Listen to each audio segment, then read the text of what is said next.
Good evening. This is Thomas Ashley reporting from GNN with a financial report. This will be a good one, folks. Recently, studies have shown that many of you out there are asking this common question: why must consumers be protected? Well, tonight I'm going to give you all the answers you need. This is essential for all to know.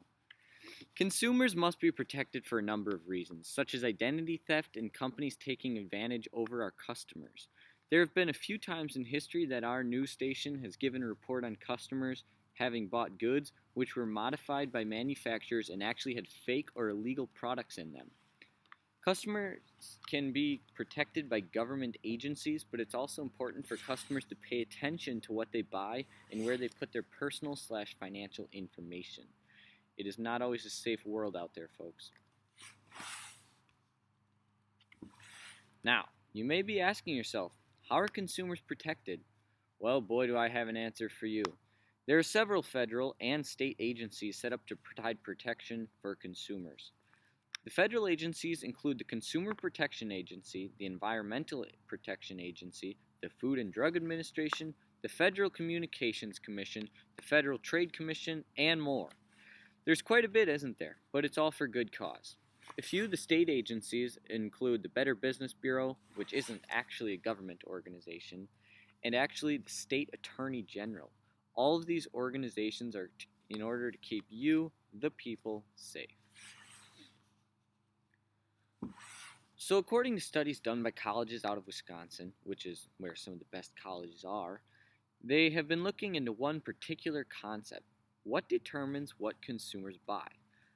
What they have found is that consumers purchase goods or services based on what they commonly known as the value system. The value system is broken into life values, what's important to you, work values, what you value in a career, cultural values, based on religion or heritage, social values, something important based on your community, and last but not least, demographic values. These are based on how and where you live. Consumers also often will make decisions based on their goals in life and what they have planned for a mental image for themselves. So, this final segment of our financial news series is going to spiral around one simple question: how do companies get consumers to purchase goods and services? Well, advertising is the obvious answer to that, but answer has a lot more depth than you would think.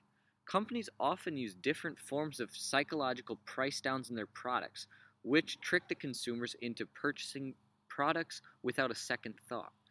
Some examples of these price downs are the instant markdown, decoy pricing, the expensive menu item no one buys, false sense of urgency, loss leader, the Gruen transfer, odd or even pricing, gift cards at checkouts, and buy one get one free specials.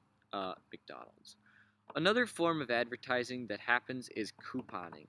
Coupons are used in almost any type of store by many people. They are a great way for consumers to save money, but the trick is that more often than not, consumers go in stores with coupons and then they buy more than they went there for.